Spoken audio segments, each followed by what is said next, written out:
नमस्कार दोस्तों, मैं डॉक्टर रावत चौधरी आप सभी का मेरे YouTube चैनल में हार्दिक स्वागत करता हूं।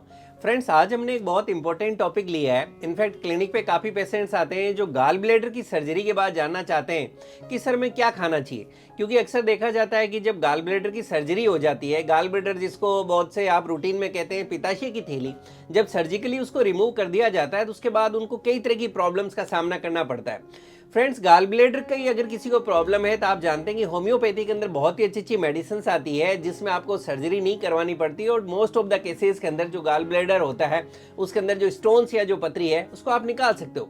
बट कई बार ऐसी सिचुएशन होती है कि आपको सर्जरी भी करवानी पड़ती है, तो उस सर्जरी के बाद में बहुत से लोग दूसरे कॉम्प्लिकेशंस लेके आते हैं। तो हम लोग समझने की कोशिश करेंगे कि अगर आपकी गाल ब्लैडर सर्जिकली रिमूव हो गया है तो उसके बाद डाइट में आपको क्या क्या ध्यान रखना चाहिए। देखिए, इसके लिए एक थोड़ा बेसिक कॉन्सेप्ट को हम लोग समझने की कोशिश करते हैं कि आपकी बॉडी के अंदर आखिर गाल ब्लैडर करता क्या है, उसका फंक्शन क्या है। जो लोग साइंस जानते हैं उनको तो कुछ समझने की जरूरत नहीं है, और जो नहीं जानते उनके लिए मैं बहुत ही बेसिक लैंग्वेज में समझाने की कोशिश करूंगा। आप लोग जानते हैं कि हमारा जो डाइजेस्टिव सिस्टम होता है, जिसको हम कहते हैं पाचन तंत्र, उसके अंदर एक लीवर होता है, और लीवर आप समझ सकते हो कि इसका बहुत इंपॉर्टेंट रोल होता है हमारे डाइजेशन के अंदर।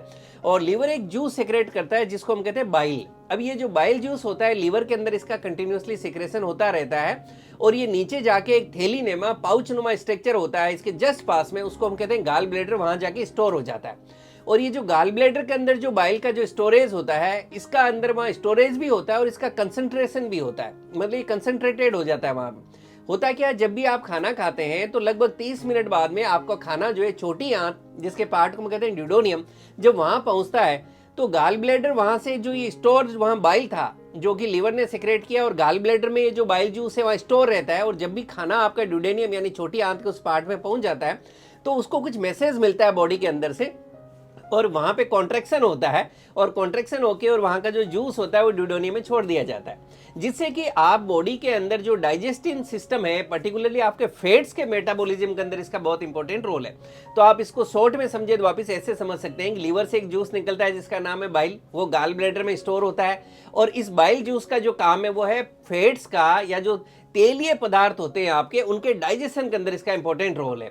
तो ये हमने समझा गाल ब्लैडर का फंक्शन क्या होता है। अब हम समझे अगर सर्जरी हो गई, सर्जरी में आपके गाल ब्लैडर को हटा दिया, तो उसके बाद आपकी बॉडी में क्या चेंजेस आएंगे।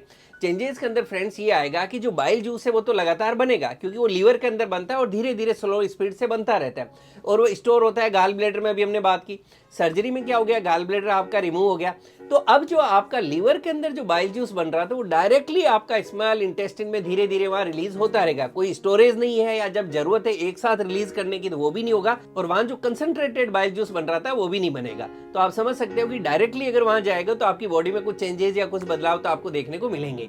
अब इसके साइड इफेक्ट्स की बात करेंगे, सर्जरी होने के बाद क्या साइड इफेक्ट्स आएंगे, तो सर्जरी के बाद में आपको देखने को मिलेगा कि आपको इंडाइजेशन हो रहा है, यानी अपच की प्रॉब्लम है, आपको पेट में फुलावट है, आपको ब्लॉटिंग रहेगी, पेट आपको भरा भरा महसूस होगा, आपको डायरिया यानी जो है लूज मोशंस इस तरह का फील कर सकते हैं, आप ओबेसिटी दे फील कर सकते हैं कि मोटा हो रहे हैं, वेट बढ़ रहा है, आपको पेट दर्द हो सकता है, नोजिया एंड वोमिटिंग, जी मचलाने की प्रॉब्लम भी हो सकती है। तो जब ये सारी प्रॉब्लम है तो अक्सर लोग आते हैं सर ये प्रॉब्लम्स है, अब हम डाइट में क्या रखें, हम क्या ध्यान रखें कि हमारी ऐसी प्रॉब्लम नहीं हो।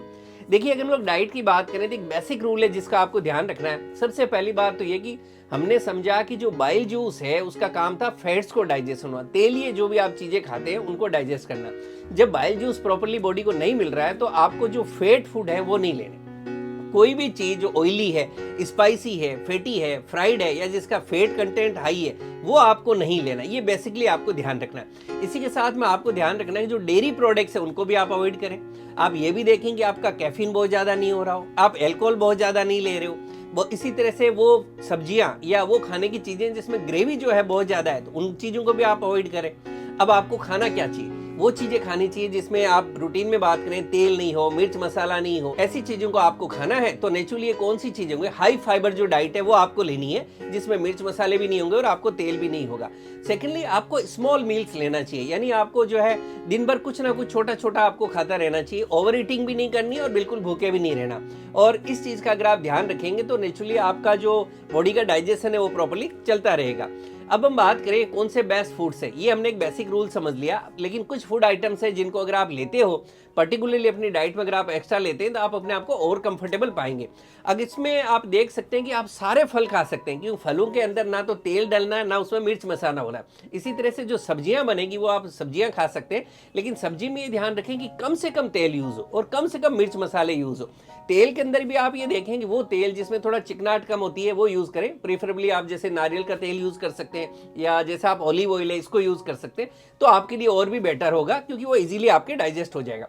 अब हम बात करें कुछ फ्रूट्स की जो आपके लिए बहुत अच्छे फायदेमंद साबित हो सकते हैं अगर आपने गाल ब्लैडर सर्जरी करवा रखी है। तो फ्रूट्स की बात करें तो आप सेब या एप्पल जो है इसको आप ले सकते हैं, अच्छी क्वांटिटी में आप इसको खा सकते हैं। इसी तरह से आप केला जो है वो खा सकते हैं, आप नाशपाती खा सकते हैं। आप जो खट्टे फल हैं उनको आप ले सकते हैं, जैसे संतरा है, मौसमी है, ये आप ले सकते हैं। और आप जो नींबू होता है उसको खा सकते हैं। आप ग्रेप्स ले सकते हैं, आप बेरीज ले सकते हैं, जैसे ब्लूबेरी है, स्ट्रॉबेरी है, इसको आप अपनी डाइट में ले सकते हैं। आप सब्जियों के अंदर भी जो है सारी सब्जियां खा सकते हैं जैसे मैंने कहा, लेकिन कुछ सब्जियां पर्टिकुलरली आपके लिए ज़्यादा फायदेमंद साबित हो सकती है। जैसे उबला हुआ आलू, बॉइल्ड पोटैटो है, उसको आप ले सकते हैं। गाजर आपके लिए बहुत फायदेमंद साबित हो सकती है। आप पालक ले सकते हैं, टमाटर ले सकते हैं, पत्ता गोभी, फूल गोभी, ब्रोकली ले सकते हैं, आप चुकंदर ले सकते हैं। ये सब्जियां पर्टिकुलरली अगर आप लेंगे तो आप देखेंगे आप अपने आप को ज़्यादा कंफर्टेबल पाएंगे। और दूसरी सब्जियां भी जैसा मैंने बताया आप खा सकते हैं, लेकिन ध्यान रखें तेल और मिर्च मसाला आप जितना कम लेंगे उतना आप कंफर्टेबल रहेंगे। आप राइस ले सकते हैं, आप उसकी खिचड़ी जो होती है, खिचड़ी बना के वो भी आप ले सकते हैं। फ्रेंड्स, अब हम बात करें दूध की। एक बहुत कॉमन क्वेश्चन आता है कि सर क्या मैं दूध ले सकता हूँ? तो जैसा मैंने शुरू में बोला, डेयरी जो प्रोडक्ट्स होते हैं इनको आप कोशिश करेंगे आप नहीं लें, जितना मिनिमाइज लेंगे उतना अच्छा है। और दूध को आप ले सकते हैं, लेकिन दूध में ध्यान रखें स्किम्ड हो, यानी जो दूध है उसको गर्म करें, ठंडा करें, उसकी आप मलाई हटा लें अच्छी तरह से, और उसके बाद जो है आप दूध को ले सकते हैं। इसी तरह से जो बटर मिल्क है, जो आप कह सकते हैं छाछ, वो आप ले सकते हैं। लो फैट योगर्ट जो होता है वो आप ले सकते हैं। और काफ़ी लोगों का क्वेश्चन रहता है कि सर हम नॉनवेज लेते हैं तो क्या हम नॉनवेज भी खा सकते हैं? देखिए, ऐसे के अंदर बेस्ट रहेगा आप नॉनवेज नहीं लें, क्योंकि नॉनवेज अगर लेंगे तो काफ़ी केसेस के अंदर होता है कि आपकी प्रॉब्लम बढ़ सकती है। फिर भी अगर आप नॉनवेज को बहुत ज़्यादा पसंद करते हैं तो आप ध्यान रखेंगे आप रेड मीट है वो नहीं लें, आप लीन मीट है वो ले सकते हैं। जैसे आप चिकन ले सकते हैं, फिश ले सकते हैं, जैसे सैल्मन और टूना फिश है, ये आप ले सकते हैं। ये आपके लिए थोड़ा सा, अगर आपको बहुत ज़्यादा क्रेविंग है तो इसको आप लिमिटेड क्वांटिटी के अंदर कभी कभार ले सकते हैं, और आपको लगता है इसको लेने से प्रॉब्लम बढ़ रही है तो मैं एडवाइस करूंगा आप नहीं लें।